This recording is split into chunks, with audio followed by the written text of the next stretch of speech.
All right. All right. Well, let's get going then. It's my great pleasure to introduce all of you, Dr. Héctor Pifarré y Arolas.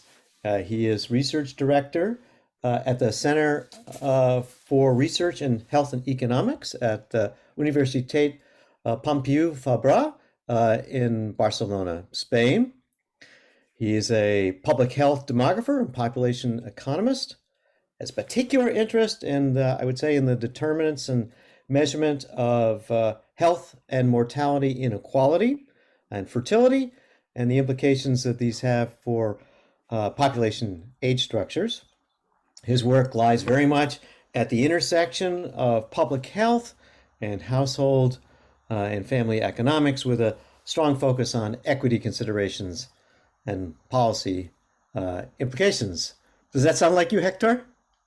Yes, thank you very much, Mike. Right. Um, Well, he's recently been focusing a lot of his work on the health equity issues of COVID-19, and that's the focus of his talk today. So, Hector, the screen is yours. Thank you very much. I'll be sharing my slides.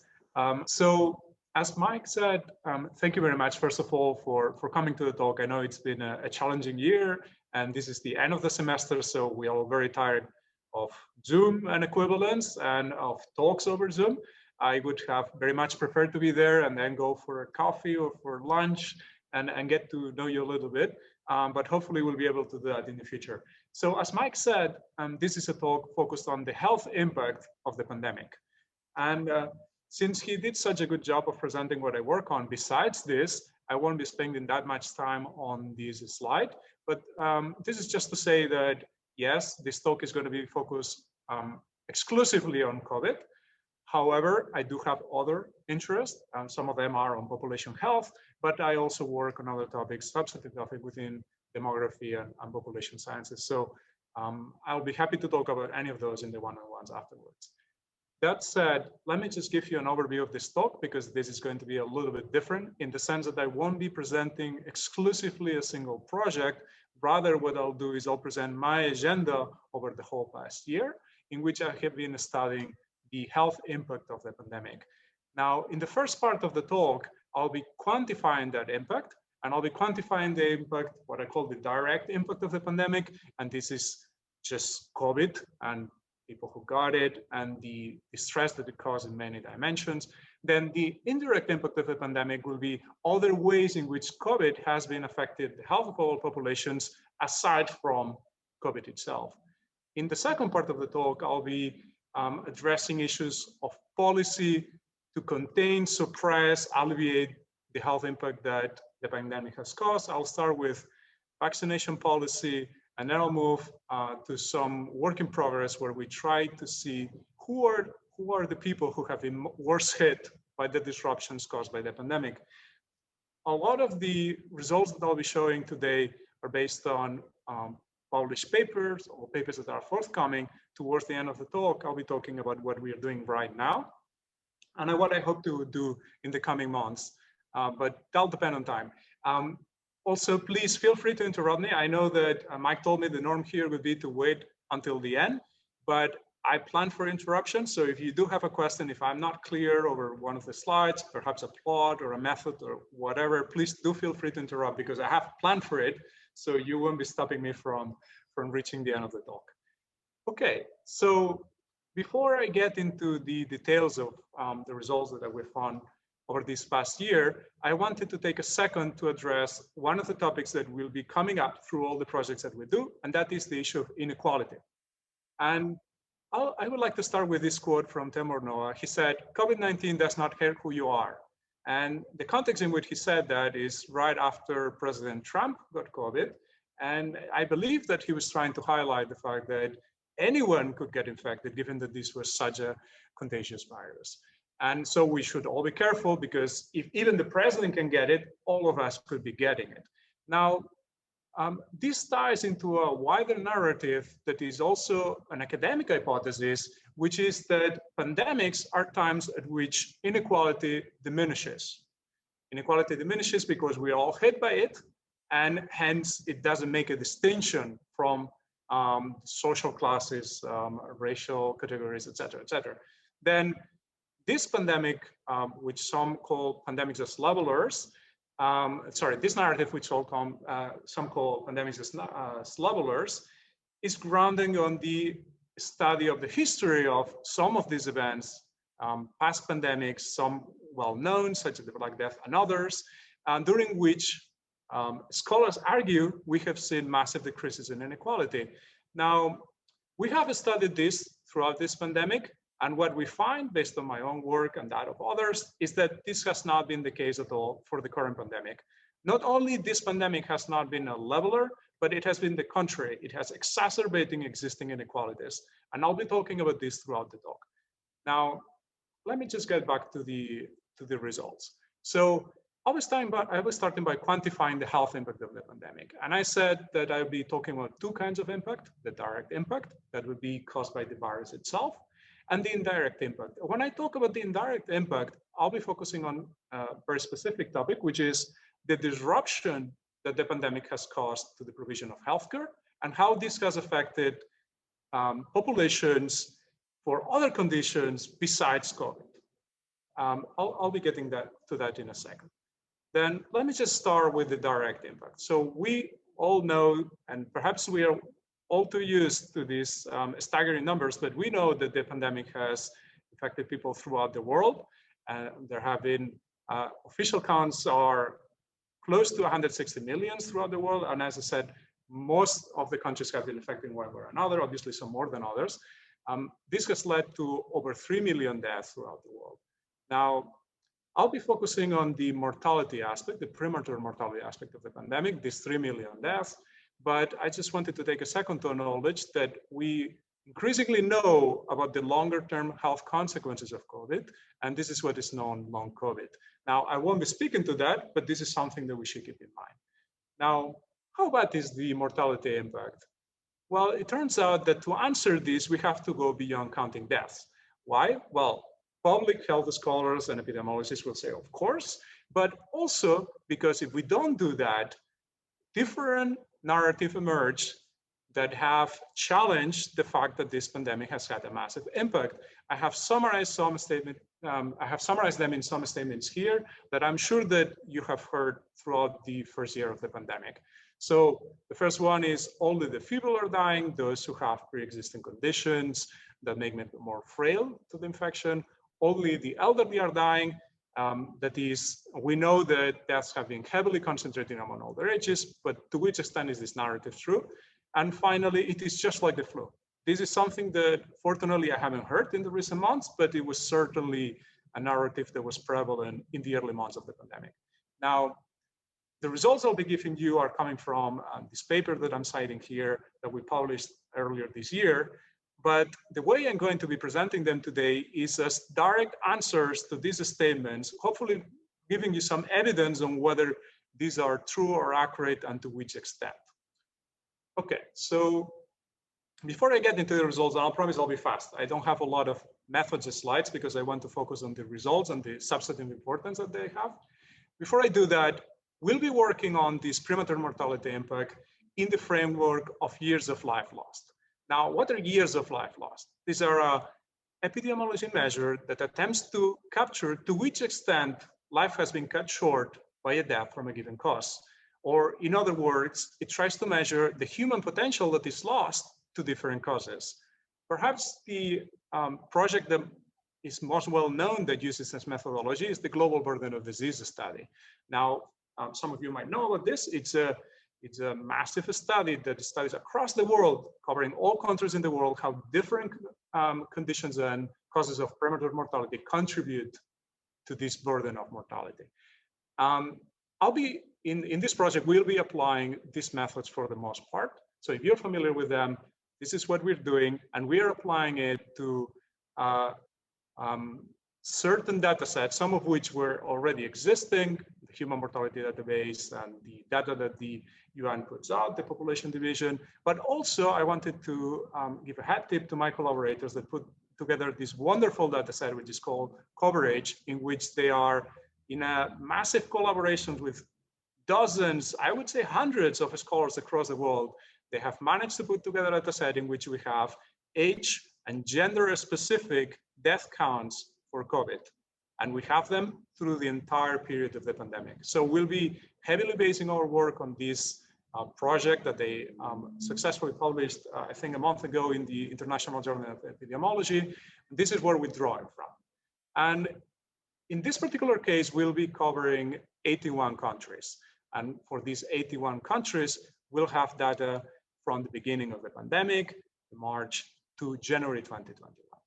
Now, the results that I'll be presenting are the premature mortality impact of COVID, but I'll be mostly comparing it to that of other causes. And hopefully this will give us a framework in which we understand, in which we can better understand this impact, but it will also be helpful in other senses, and I'll get into that in a second.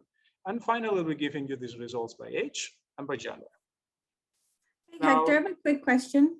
Yes, of course. Do the mortality rates reflect only cases where COVID was the cause of death, or does it also include where COVID was the contributor, like the complications from COVID, but not COVID itself was a cause of death? It's just, you are right. We, in some countries, have data on multiple causes of death, and we know that this is important. We don't have it across all the countries that we include, so it will be in the more limited sense.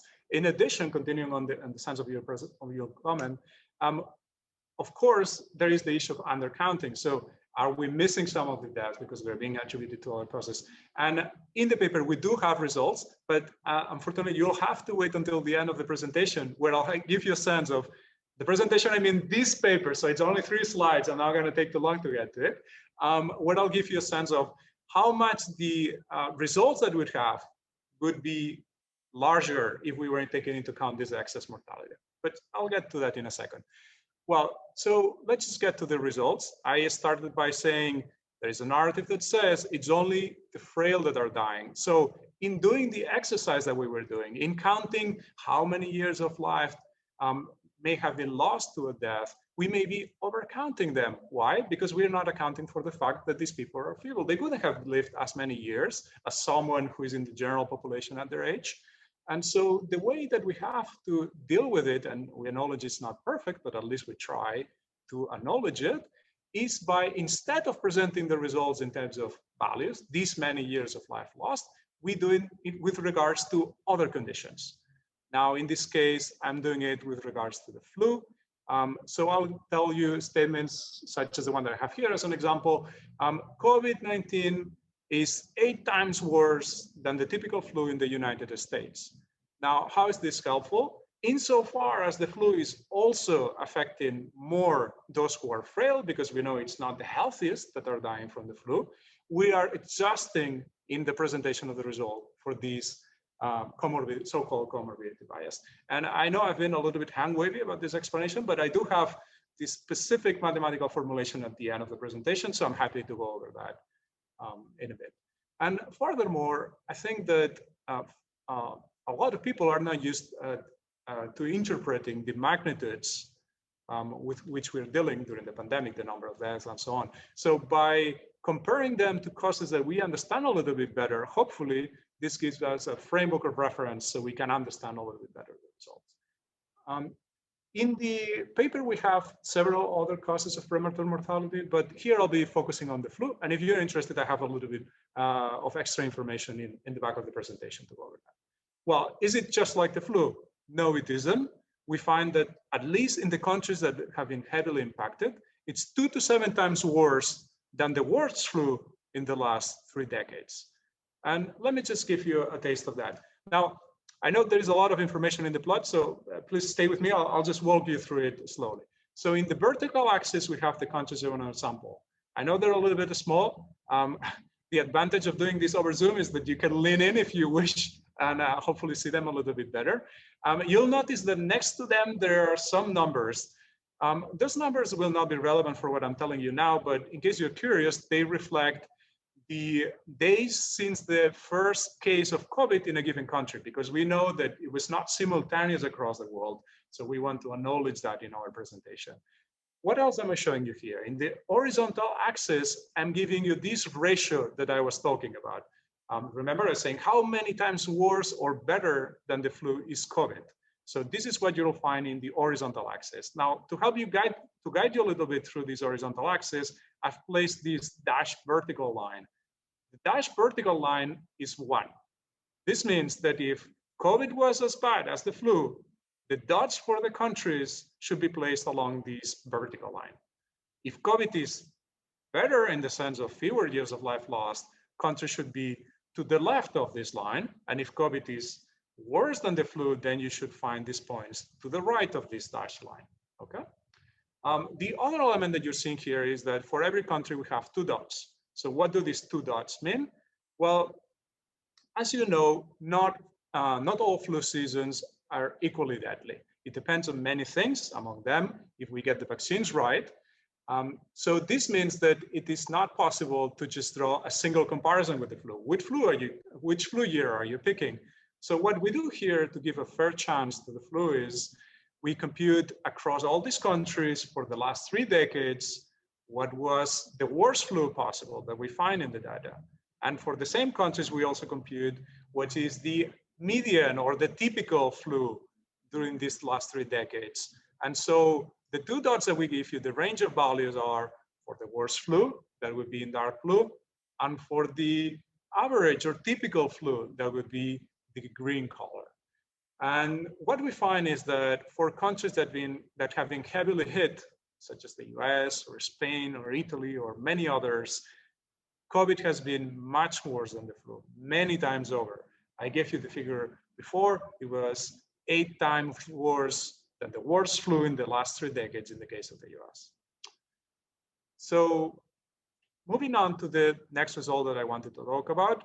So we have all heard this, only the elderly are dying, and there is no denying it. The ages that have experienced the most deaths are the older ones, and this is true. However, if we look at it from the perspective of years of life lost, we find that it is not the case necessarily, especially in lower and mid-income countries, that these ages, that the older ages have contributed the majority of years of life lost.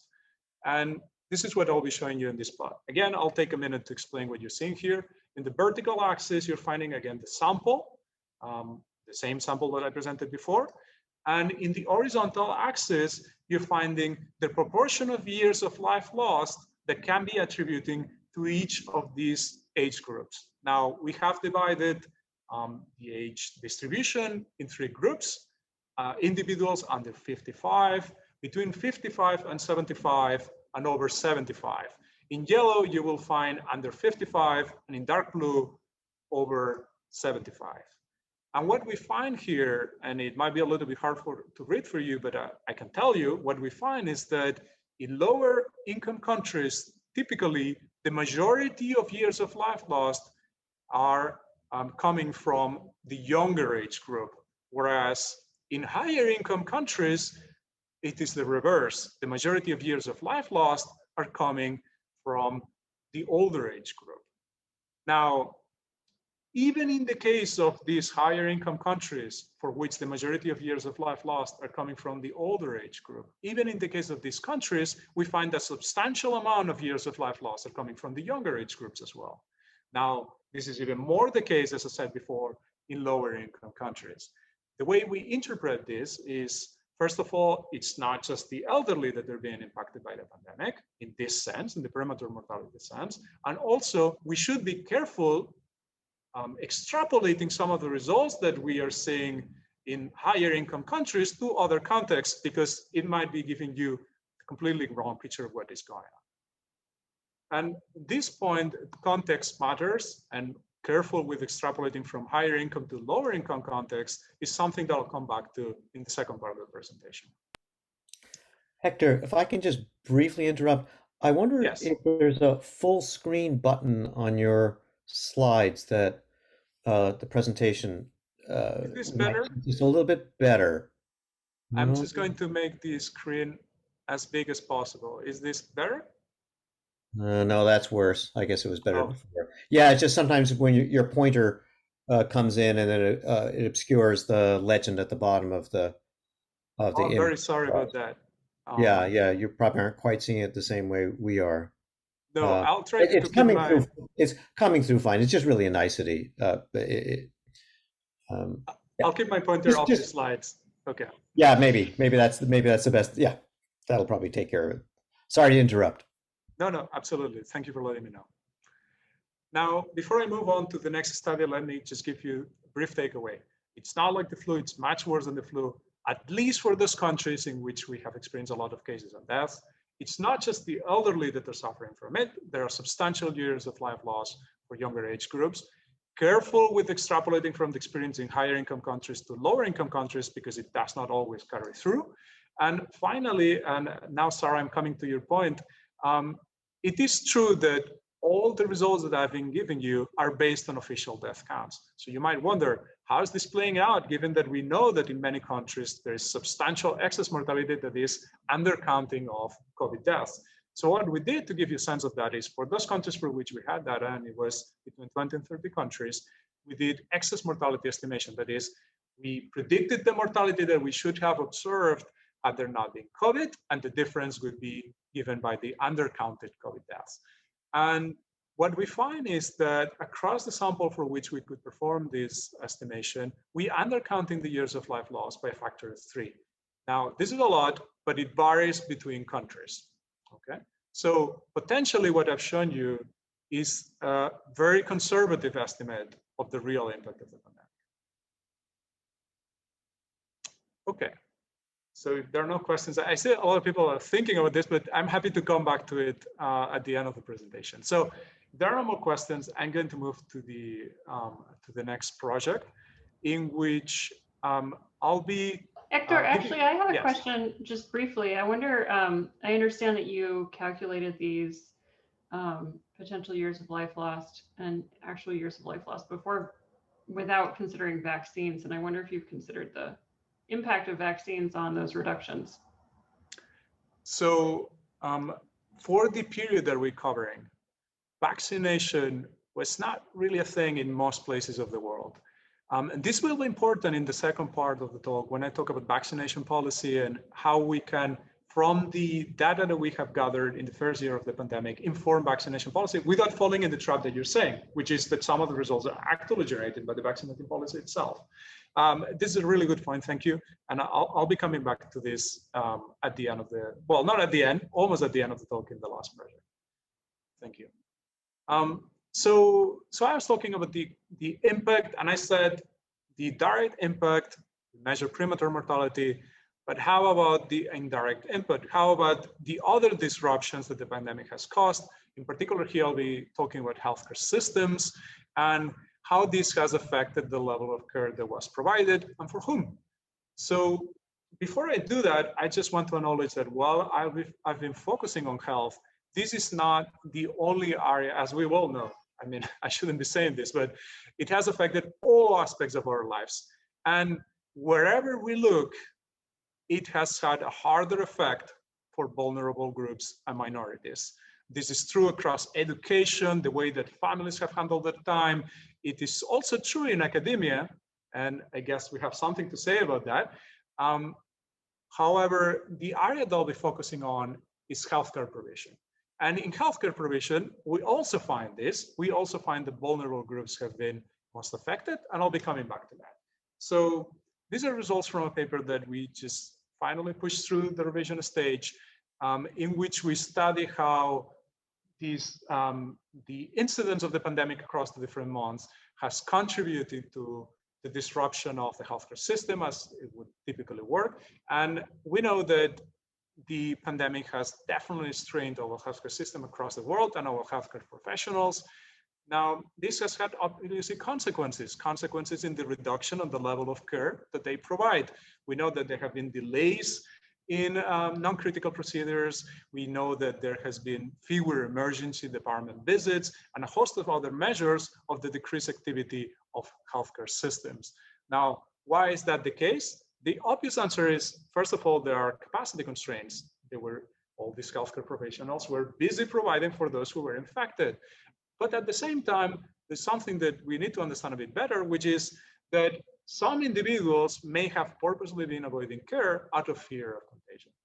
Now, In this project, we focus on a very particular aspect of this disruption of care, which is the decline in new diagnosis or the identification of people with certain conditions throughout the pandemic. We do have some evidence that early in the pandemic, there was a decline in diagnosis in conditions for which early diagnosis is important, such as cancer and diabetes. But we wanted to expand those results in other dimensions. So first of all, is it just those very important conditions, or there are others for which is also fairly important to diagnose individuals that have been affected? Then is it something that just happened during the early months of the pandemic, or have we been able to catch up by the end of the year on those diagnoses? And finally, who is it who has been worst hit by that decline in diagnosis? So we will be studying this with data from the region of Central Catalonia in Spain. And we have data from early 2019 to late 2020. Spain is a specific case that I believe is of particular interest because it was a heavily affected country. It was one of the countries worst hit by the pandemic in the world. And the region that we study, unfortunately, suffered within Spain also a lot. Now, we'll be studying, as I said, not only the diagnosis that I talked about, cancer and diabetes, but we will be taking a look across all diagnosis groups, which will be classified by ICD-10 chapters. Now, this is joint work with physicians at the Catalan Health Institute, and this has allowed us to have access to the full electronic medical records of the region during the period 2019 and 2020. So we are evaluating all the patient-doctor interactions that the population that we study of over 400,000 patients had in the region at the time. The way that we'll be presenting the results is fairly simple. We'll just do a ratio with a baseline of 2019. So if 2019 is a normal year, how much has the count of diagnosis declined in 2020? And we will be identifying new diagnoses through the study of the variation of the medical records. And I'm happy to give you more details on that if you care.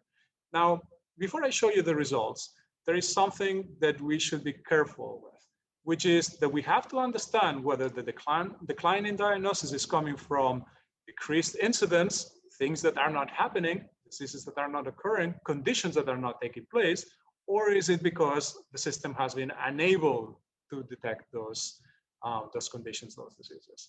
Now, we know that for certain kind of conditions, such as, for instance, trauma from accidents, there has been a decline during the pandemic, and this makes sense. In the early months of the pandemic, during lockdown, there were fewer car accidents. However, we know that for certain others, such as cancer, this is most likely not going to be the case. So we have to interpret the results with care. Sorry, I think now I'm getting that little thing that's annoying for you, right? But we still think that there is some value in the results that we're going to show. So what is what we find? We find a large decline in new diagnoses in the period. It goes up to 37% in the pandemic months. And worryingly, the largest decline is occurring for cancers. Now, we have good and bad news. On the one hand, we know that the screening programs helped. We know that cancer that is subject to large screening programs helped the number of diagnoses far better than those that didn't. So these have helped. However, for those that were not subject to those screening programs, we see really large declines. And I'm getting, the last project is specifically on this, but I want to give you a taste of results now.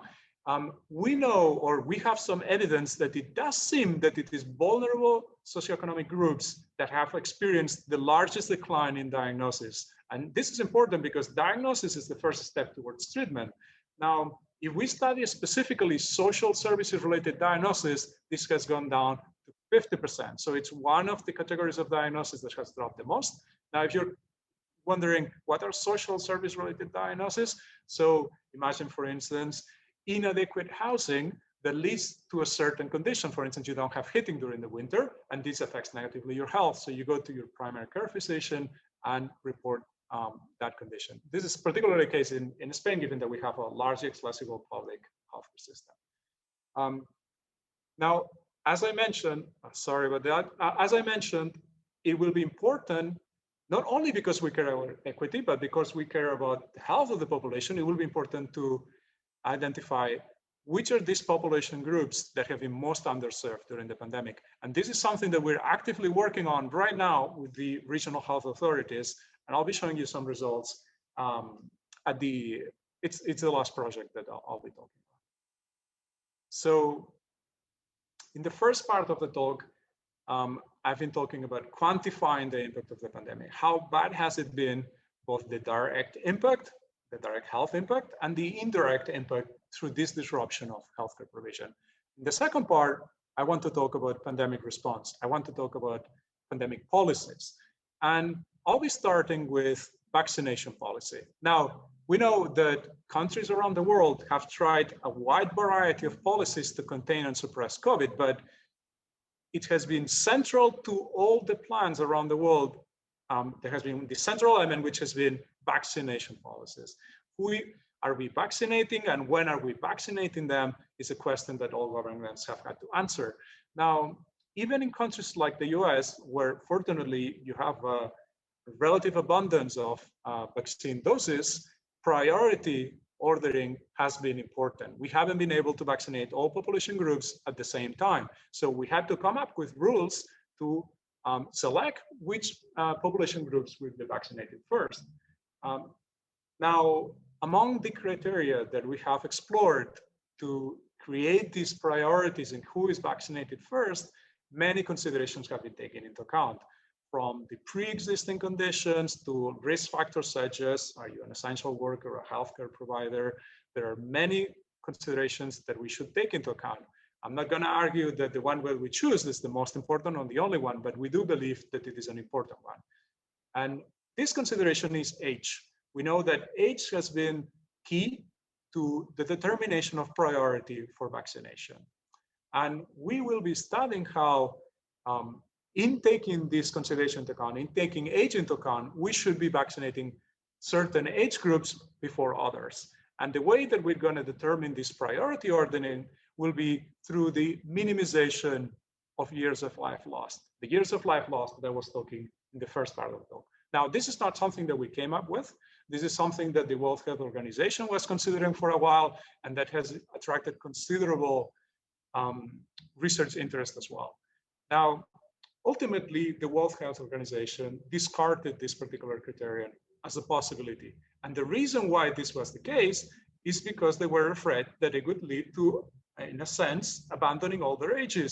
Because while older age groups have a higher risk of death, they are also accruing fewer years of life loss compared to younger ages. So in an effort not to fall in this situation, the World Health Organization did not recommend following this criteria.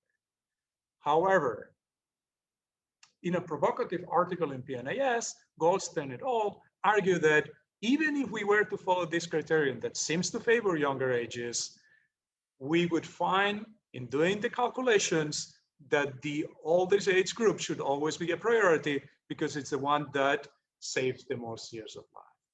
And in light of the results that I show you in the first part of the presentation, where I show you that lower and mid-income countries were suffering particularly in their younger age groups in terms of years of life lost, we were a little bit hesitant. Would this hold in other contexts, or are we extrapolating in a way that is not conscientious of that? And so what we did is we took their methodology, we took their approach, we extended it a little bit, and we applied it to a wide variety of countries across the world.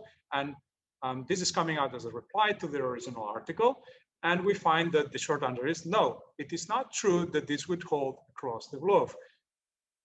The context matters. And let me just give you first an intuition of the results, and then I'll give you the full sample of results. So these are 3 selected countries, and I'm not cherry picking because I'll show you all of them afterwards, where I'm going to show you how years of life saved change with the age that we would choose to vaccinate. So first, let's start with the US. This is the first plot. What you're seeing here in the vertical axis is how many years we would save from vaccinating someone. On the horizontal axis, you have the age group for which this vaccine would be given. So what we find is that the number of years of life that you save, in the particular case of the US, grow as you choose to vaccinate older ages, which is exactly what Goldstein et al. were saying. However, Once we move to Chile, once we move to Peru, this is no longer the case. The age at which the years of life saved peak is not the oldest one. In the case of Chile, it is around 85. In the case of Peru, is it around 75? So this is substantially younger than the oldest age group. Furthermore, I'm going to focus your attention on another age. This age will be the first age, the youngest age, such that if we were to vaccinate this age group, it would save as many years as vaccinating the older one. Okay, so vaccinating these young people would save as many years as vaccinating the oldest one. And which is this age group in the case of Chile? So we're going down to 75. In the case of Peru, we're going down to 65. So vaccinating the oldest age group first would not be the appropriate call if we were trying to minimize years of life lost.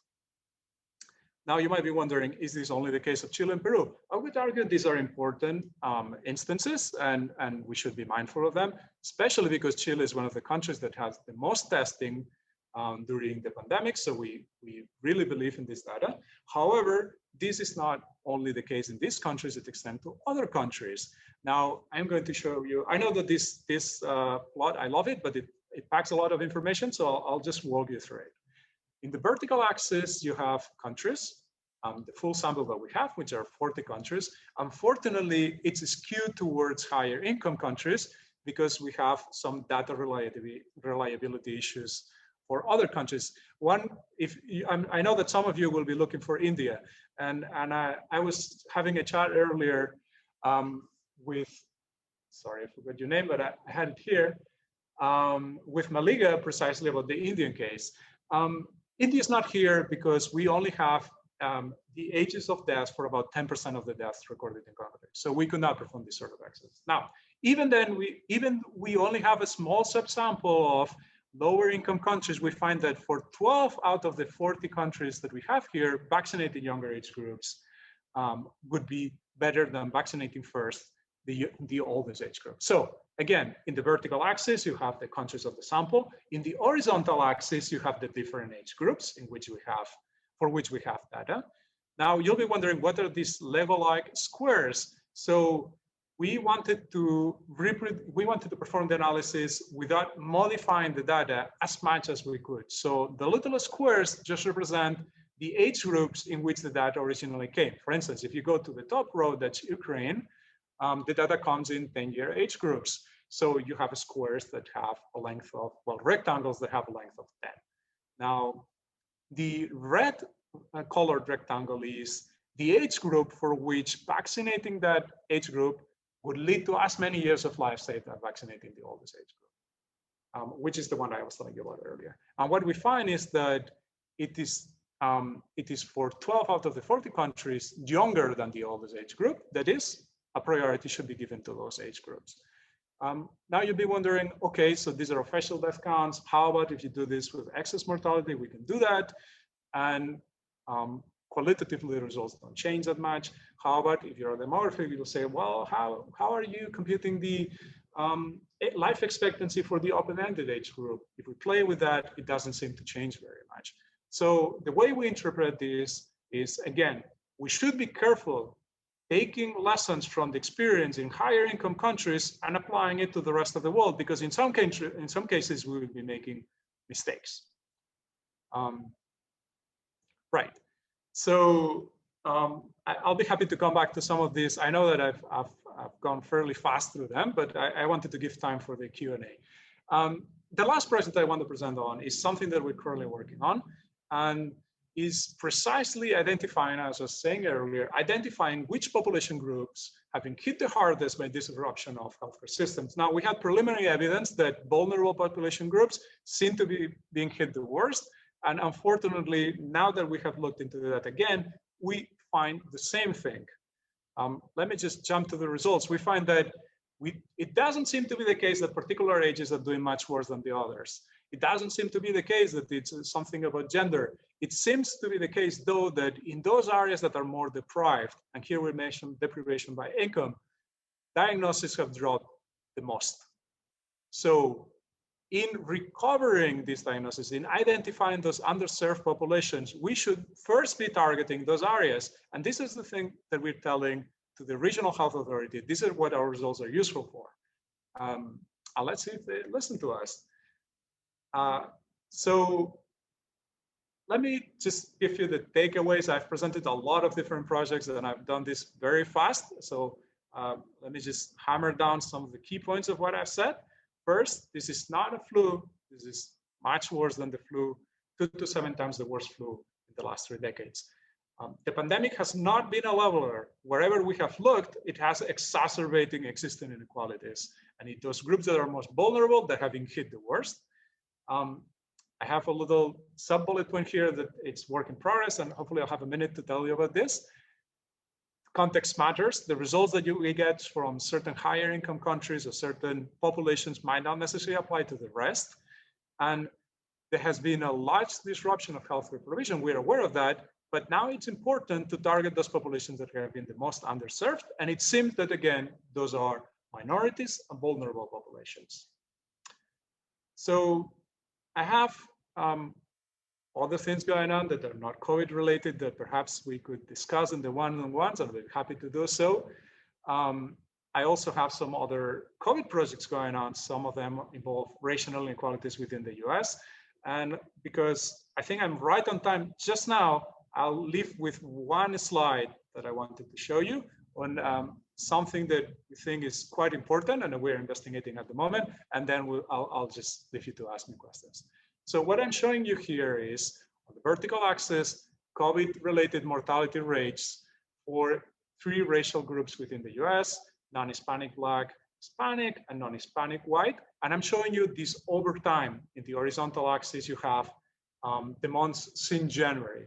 And what we find here is that racial inequalities regarding COVID have not been constant over time. In the initial months of the pandemic, for which we have evidence first, we find that there have been massive inequalities between the racial groups. Hispanic and Black populations have been hit way worse than the white racial group. However, towards the end of the pandemic, and this would be the very right of the plot, we find that the white age group has almost caught up with the Black age group. There remain substantial and massive inequalities with Hispanics, but it has narrowed down for the white Black age group. Now, why is this the case? Is this something that we've been doing better to curtail Black mortality rates?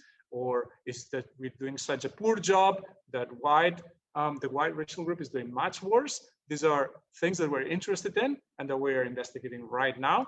And I won't have time to go through all these slides, but I'm just going to leave it here for a second. And thank you very much for listening. Mike, I think I was on time.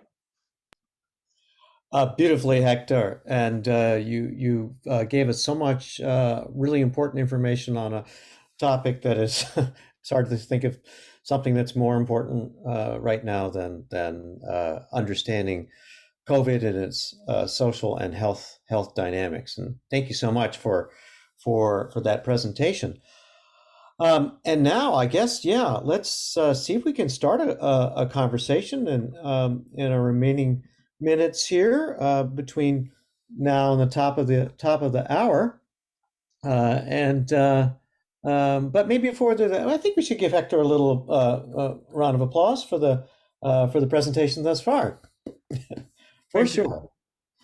Yeah. All right. So yeah, if there's questions that are coming up there, it'd be a great time for it. I don't know, folks, a minute to process things they might want to hear a little bit more from Hector about.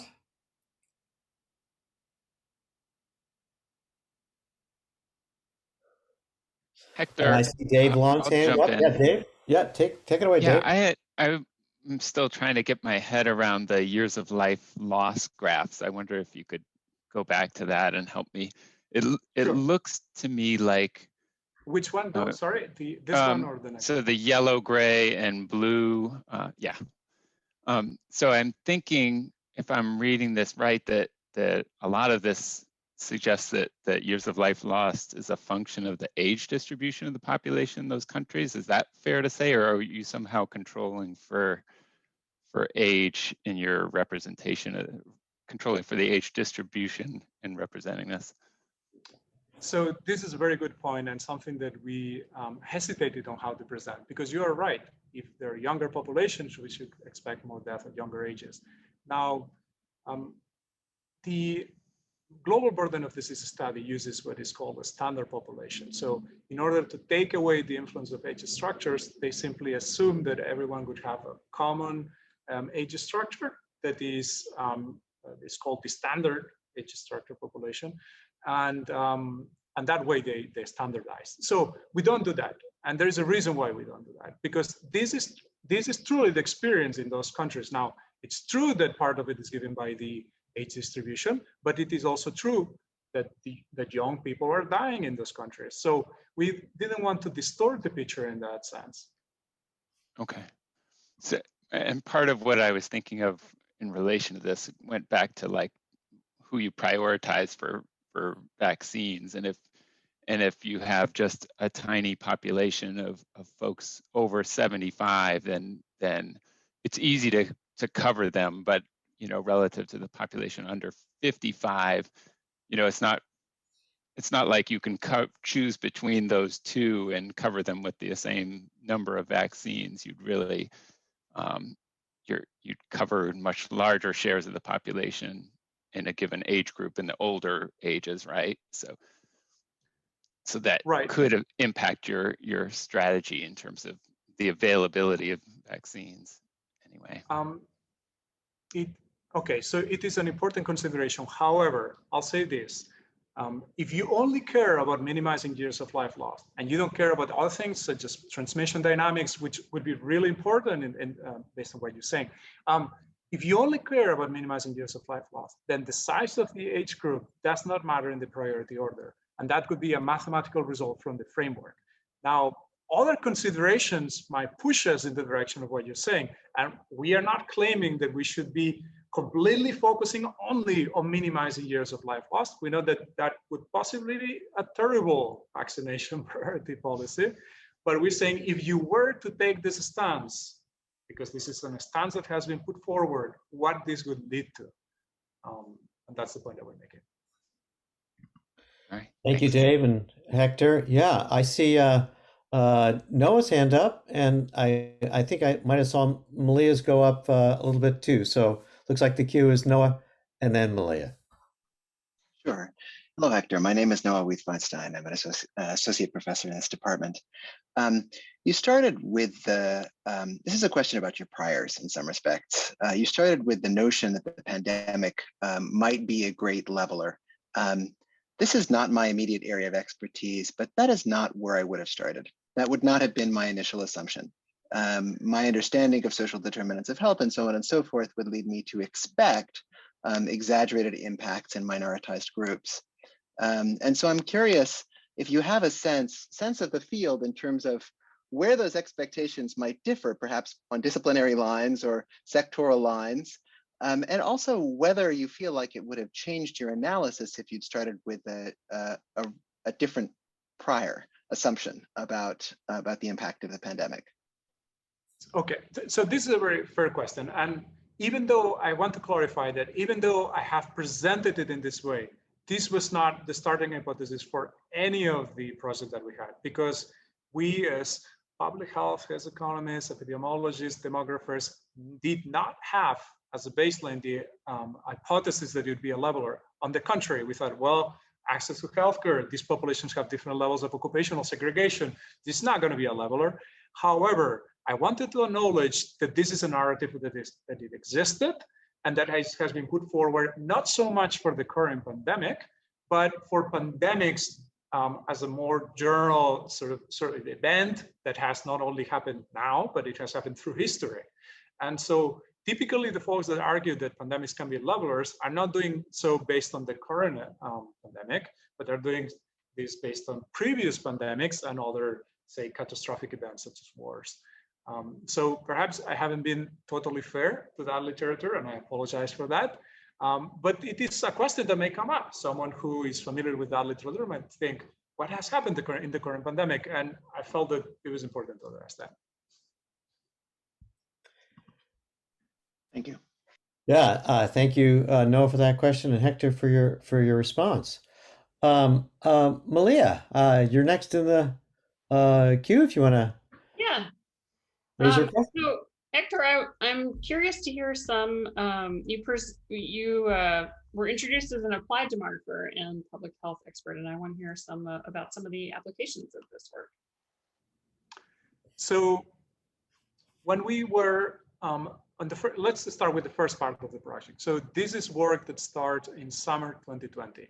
Summer 2020, we're still debating to which extent this is as bad as we think it is, or as bad as some are claiming. There's a lot of controversy on whether it's only the elderly dying, or it's actually something we should worry about more generally. This is the first project that starts, and the project to speak to the context in which it was developed. So that was partially the motivation for the first part of the study. Now, the indirect input project came at a time where the pandemic was in between waves. So we were, in particular in Catalonia, we were in the second wave. So it was calming down, and then we were looking back, trying to ascertain what we had missed. Hence the missing diagnosis part, and we identified this need of identifying those who had not been diagnosed and hence treat in that particular point in time. So a lot of the research that you're seeing here is driven by the context in which it was created, the context in which it was thought out, and the motivation was to address the needs of the moment. And the second part follows a similar logic. So vaccination policy, this was not a thing at the very beginning because we didn't have the capacity to implement that. But as we did, as countries had more doses, as we had the infrastructure to deliver them, then priority became a concern. And this is when we speak to that necessity. And finally, now that the pandemic seems to be calming, also where I come from in Barcelona, we are worrying about the folks that we sort of left behind during the pandemic. And hence, that's why we're working with the regional government in trying to determine who these population groups are. And so I'm curious, are you in conversation with the folks who set the vaccine policy in these places, or is it primarily an academic outflow? Not so much for vaccination, but I'll say fortunately, yes, when it comes to healthcare provision. And some of my collaborators in these projects are practitioners. They are physicians themselves who do research, but are also there with their patients throughout the pandemic. And so, this has been informing priorities as well for us on what is relevant and what is needed. Thank you, Malia, and thank you, Hector. I see Samer's hand. Yeah, hi. Thank you, Hector, for the talk. I just a quick question about. I'm going back to years lost, right? Years of life lost, and it seemed that in your presentation, you're like kind of vaguely straddling both positions. On the one hand, you're talking about how, the European or the WHO or some other institutions are actually kind of incorporating that into their analysis of how to determine vaccination policy, but then that you are not kind of agreeing with it because it would be horrible. Can you say something about your position, how you take it, and why is the years of life important? I mean, the years of life lost. Why is that important? How do you determine its importance? And how do you kind of, move back and forth between policymaking and non-policy making kind of questions? Okay. And I have follow up after that, but yeah. Okay. I'll start with why years of life lost is important, and then hopefully this will help me answer the rest of the question. So why do years of life matter, and why is this a good measure of the mortality impact of the pandemic? Well, there are many measures that have been suggested. This, we believe, is particularly appealing not only because it has been widely used before, that would be a poor answer, but rather because it's a measure of how much human potential has been lost to the pandemic. And it does not discriminate, contrary to popular belief, between older and younger folk, in the sense that the year of life lost is a year of life lost, regardless of the age at which it is lost. So we believe this is a good measure. It gives a good sense of the harm that the death is causing, and that is why we chose it to present our results. Now, you said, well, it seems that you don't really agree with this as a policy, but then you do. Well, I just wanted to clarify, it is not me who was not agreeing with using years of life lost. It was the World Health Organization that dropped it as a possibility. And the reason why they dropped it is the one I mentioned, that they were afraid that it would lead to a sort of abandoning older ages. The context in which we come in is when we see this publication that claims, well, this would not be an issue at all, and it would actually lead to vaccinating always the older ages and so on. And we've said, wait a second, this is not what we're finding for certain other countries, lower and middle income countries. Perhaps this recommendation that you're putting forth, and this is an academic one, might not be accurate in those contexts. And this is when we perform the exercise that we perform and when we submit our reply that is now coming. Thank you, Héctor. Yeah, so we'll just, Samer, if you take your, ask your follow-up, and I think we'll probably have to conclude with that. Yeah, but yeah. But I mean, what do you think about the notion that older people in poorer countries who die, right, early tend to be the poor, right? Or even in the US, right?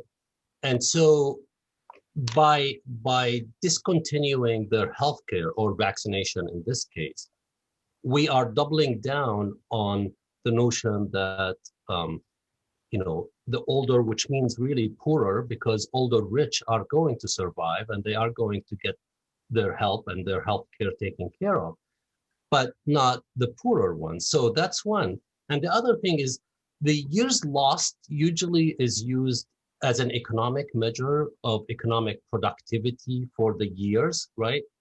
And as not in this context, sorry to interrupt, not in this context. I understand where you're heading, but we're not using it in that sense. But it is often used that way. So how do you kind of try to figure out a way so that years lost does not mean an economic kind of measure for the state to have a productive economy, which we know what that means, right? I mean, yeah. Mm-hmm. So I'll try to be brief, but I'm talking with you somewhere in a second, I think. So I'll be happy to continue this conversation as well, but for the sake of the presentation. So first you said, how do you feel about the fact that all the older, poorer individuals might be not given a vaccine based on this sort of results? So what we're doing here is perhaps the contrary of that. What we're saying is we should be acknowledging the differential mortality that certain groups have across contexts. In this particular case, we're doing it for countries, lower middle income countries versus richer countries, but we should be doing this across population groups within a country as well. We should be doing the exact same thing. And we might be finding surprising things. And why do I say this? Because from the project that we're currently working on, we know that younger population groups across racial minorities in the US have disproportionately high risk of death. So yes, we should totally apply this also within countries. And we're not arguing that we shouldn't do it. What we're arguing is that across countries, we're also finding that it is important to understand the context, that it is important to acknowledge differential mortality rates at all ages. Thank you, Hector, and thanks for that question, Samer. And so let's just conclude with a final round of applause for Hector.